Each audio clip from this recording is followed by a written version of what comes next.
Assalamualaikum warahmatullahi wabarakatuh.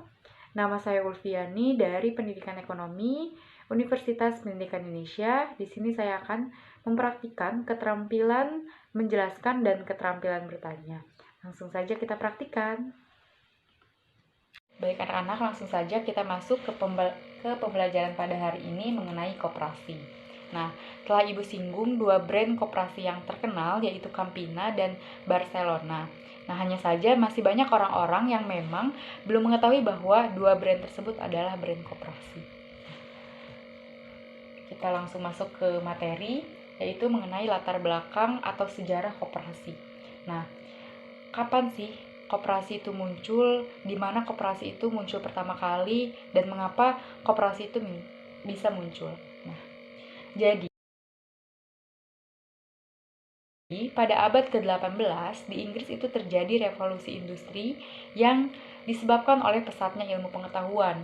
Kemajuan ini banyak menimbulkan penemuan besar dan menimbulkan banyak perubahan. Nah, akibatnya banyak ditemukannya mesin-mesin baru pengganti tenaga manusia. Karena digantikannya tenaga manusia menjadi mesin-mesin, nah, mengakibatkan banyaknya pengangguran, banyaknya orang-orang yang kehilangan pekerjaannya. Kemudian, karena kehilangan pekerjaannya, pada masa itu masyarakat semakin susah memenuhi kebutuhan sehari-hari, kemudian terkena jeratan lintah darat. Nah, pada masa itu juga muncul banyak pabrik-pabrik yang mengembangkan kapitalisme yang semakin membuat masyarakat pada masa itu mengalami kesengsaraan. Nah, karena melihat kesengsaraan tersebut, muncullah seorang sosialis yang bernama Robert Owen. Beliau mencetuskan gerakan koperasi yang bernama Village of Cooperation atau desa gotong royong pada usaha pemintalan kapas. Nah, gerakan dari Robert Owen ini dilanjutkan pada tanggal 12 Desember 1844 di kota Rochdale oleh 28 buruh yang dipimpin oleh Charles Howard. Nah, 28 buruh yang dipimpin oleh Charles Howard tersebut itu mendirikan koperasi konsumsi. Selanjutnya, bagaimana koperasi di Indonesia? Nah, pada tahun 1896 ada seorang patih dari Purwokerto bernama Raden Arya Wirya Atmaja. Nah, beliau merintis pendirian suatu bank simpanan yang bernama Hulk and Spark Bank atau bank pertolongan dan simpanan. Nah, bank ini didirikan untuk menolong para pegawai negeri yang terjerat hutang dari kaum lintah darat. Nah, kemudian sejak kemerdekaan dan sehari kemudian Undang-Undang Dasar 1945 itu disahkan. Nah, timbul semangat baru untuk mengembangkan koperasi. Dan landasan hukum tentang koperasi pun tercantum dalam pasal 33 ayat 1 Undang-Undang Dasar 1945. Nah, kemudian pada tanggal 12 Juli 1947 itu gerakan-gerakan koperasi mengadakan Kongres Koperasi pertama di Tasikmalaya yang menghasilkan salah satunya menetapkan tanggal 12 Juli sebagai hari koperasi dan menetapkan bahwa gotong royong dan kekeluargaan itu disetujui sebagai asas koperasi. Kemudian pengertian koperasi secara etimologi. Nah, koperasi itu berasal dari bahasa Inggris, yaitu cooperation, yaitu co yang artinya bersama dan operation yang artinya bekerja atau berusaha. Dapat ditarik kesimpulan bahwa cooperation adalah bekerja bersama-sama atau usaha bersama untuk kepentingan bersama. Nah, setelah mendengar penjelasan dari Ibu, ada yang ingin bertanya terlebih dahulu? Ada yang ingin bertanya terlebih dahulu? Angkat tangannya. Baik, belum ada. Baik, Ibu lanjutkan ya. Kemudian, koperasi menurut Undang-Undang Nomor 25 Tahun 1992. Koperasi adalah badan usaha yang beranggotakan orang seorang atau badan hukum koperasi dengan melandaskan kegiatannya berdasarkan prinsip koperasi, sekaligus sebagai gerakan ekonomi rakyat yang berdasarkan atas asas kekeluargaan. Nah, Di sini dapat kita garis bawahi bahwa koperasi itu adalah badan usaha atau lembaga koperasi yang memiliki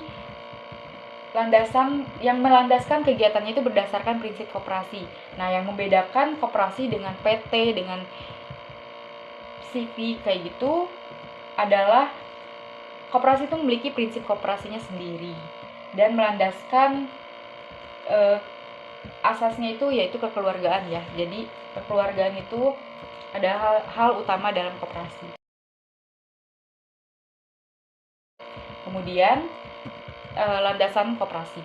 Landasan koperasi yaitu yang pertama, landasan idil adalah Pancasila. Landasan struktural adalah Undang-Undang Dasar 1945 pasal 33 ayat 1 yang telah Ibu sampaikan bahwa menimbulkan semangat baru untuk mengembangkan koperasi karena sudah tercantum juga dalam pasal 33 ayat 1 Undang-Undang Dasar 1945.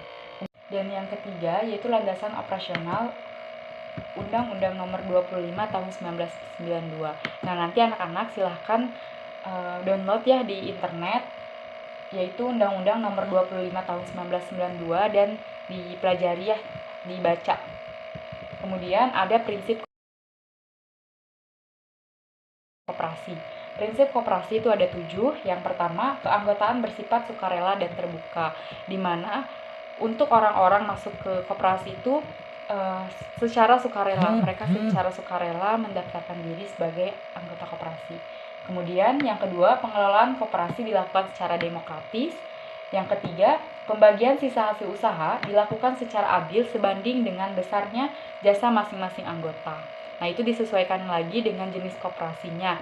Ada koperasi simpan pinjam, berarti jasa mereka menyimpan dan meminjam uang di koperasi. Kemudian koperasi konsumsi berarti bagaimana jasa mereka mengenai transaksi. Kemudian yang keempat, pemberian balas jasa yang terbatas terhadap modal. Kemudian yang kelima, kemandirian. Yang keenam, pendidikan perkoperasian. Dan yang ketujuh, kerjasama antar koperasi. Oke, anak-anak ada yang ingin bertanya terlebih dahulu mengenai ketujuh prinsip koperasi tersebut? Ya, silahkan. Silahkan. Baik, anak-anak ada pertanyaan dari Sita mengenai prinsip koperasi yang keenam. Mengapa pendidikan perkoperasian itu merupakan prinsip koperasi? Ada yang ingin menjawab terlebih dahulu? Ya, silahkan.